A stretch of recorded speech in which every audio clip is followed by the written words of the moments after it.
The other social impact with the water is even if your water hasn't been contaminated at any given point, trying to figure out whether it has or hasn't is a major cost to the property owners. Um, Everyone has a well near them, or many wells near them, and not everyone's water which has been contaminated looks like this. There are some people with contaminated water that is clear. So therefore, any homeowner that or property owner that, or even a tenant that lives in a home with a private well, has to question the quality of what they're drinking, because they don't know when and if their water is going to go bad from the wells around them. Water tests cost $1,000 a shot. How often can you afford to do that?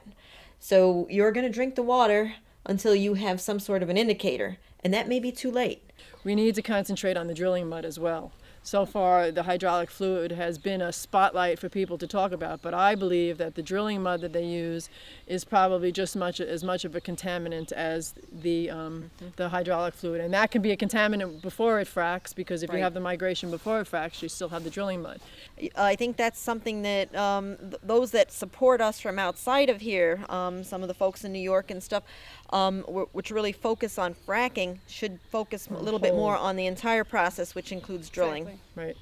Exactly. Yeah, asking what are the constituents of drilling mud? Anything that they put in the ground should be disclosed. Right. I mean, and we're learning a lot about the sand. The sand, I mean, you did a whole thing on the silica sand. The She knows all silica about the sand, which components. is being used for the fracking, has to be delivered. There's a whole process of it being mined out in the Midwest, coming here on the rail cars, and when it becomes ambient, that is a very significant factor, because the size of the sand is so small, it is inhalable, goes directly to lung, and it causes cancer. And the MSDS sheets are very clear, which are provided to me, have been provided to me from the company that's actually transporting it.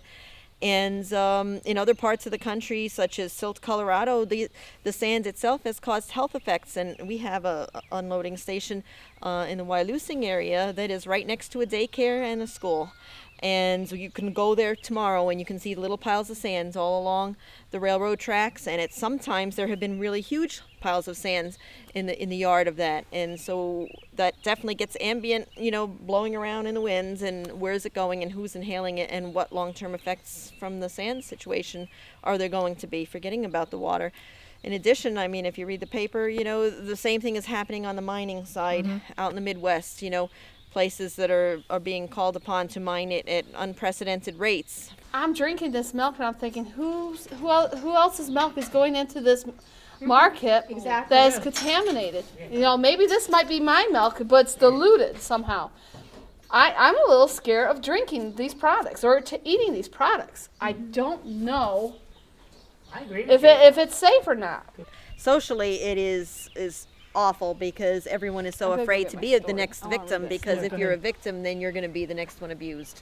This is probably the most important time for neighbors to come together and talk. Even if you have differences, you need to find common ground to speak about this. Even for those that haven't faced it yet, you need to be talking about it ahead of time. But even now, as neighbors, we need to be talking. And I think that's one thing, in particular in our area, that the industry, I don't think, ever recognized in all the studies they did about us, that neighbors still talk. You're not when someone has something to say and they want to tell somebody, they're going to tell somebody, regardless of what the industry tells them not to do. And I think they never banked on the fact that if your water gets contaminated, that they'll tell a neighbor about it. So, and that kind of connection has been here for a long time, and I did admire that when I first came up here. The communities always knew how to come together when there was a crisis. And this is what's happening to us right now. There's a crisis. There are some people that are sticking together in different ways. Some people are sticking together pro-wise, and some people are sticking together anti-wise. But they're both activists. We arrived here a week ago, and in the second day, I realized that it's almost impossible to film the reality, because the reality is so overwhelming that a film or any kind of media really can't show the destructive forces that are at work here. So now, I'm getting deeper into it, and I don't even want to go back. I just want to keep filming, and I don't know how far this will go, but because I'm discovering things that the imagination cannot conjure. It's not like a screenplay. This is a war. So when you think about it, is all of this work is really happening on the backs of the people, and yet the people themselves cannot get money, mortgages on their own properties, because the first mortgage is the Chesapeake mortgage. In other words, we can't mortgage our own properties to get money, but they can mortgage our properties to get money for themselves, to continue, whether it be good work or work to hide the truth, whatever that should be, you know. The fines are so ridiculously low that they don't even pay for the damage that the incurred in remediating it, or not even remediating it, but just investigating it. For what it costs the DEP to investigate, those fines don't even cover that. It's not like they make 100 of these fines and they don't operate anymore. They can make 1,000 of these fines and still continue to operate. There is no incentive of doing the work right Right. the first time. There's no incentive. So why not save money, do it sloppy, do it cheap and fast and easy, and just pay the fines? But, as a farmer, as a dairy farmer, I know, if you sell contaminated milk, one time you get a slap on the hand. Number 2, you got a notice. Number 3, you're out of the dairy pay business. for it. Plus You're you pay out for of the it. dairy business. This is why our commissioners felt so comfortable in saying to people is that there is not one vet in Bradford County that will claim that the contaminated water Right. has done this to our cows. Same with the doctors. It's always the same thing. They just want to turn a blind eye to the whole situation because that's easier to do. We told our milk inspector, she's seen the water come in white. And she goes, we don't know what to test for. As long as they don't show us, they don't know the chemicals, guys, then, we don't know what to test for, so we have to continue shipping milk. But things are changing in my life. My body, my skin, my cow's skin, and I think the food that we sell is changing. Nobody knows what it is.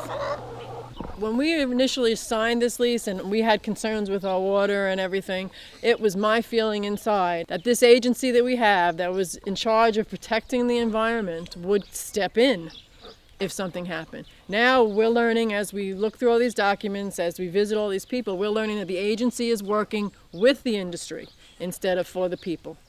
I just want it back to the way it was. If I knew that this was going to happen when we signed that lease in 2006, I would never signed it. And they know that. They know that. That's why they lie. And that's why they need the politicians' support to get this through. We're to be sacrificial lambs for a bigger cause. And that is to supply the world for natural gas. And who gets the money? The industries.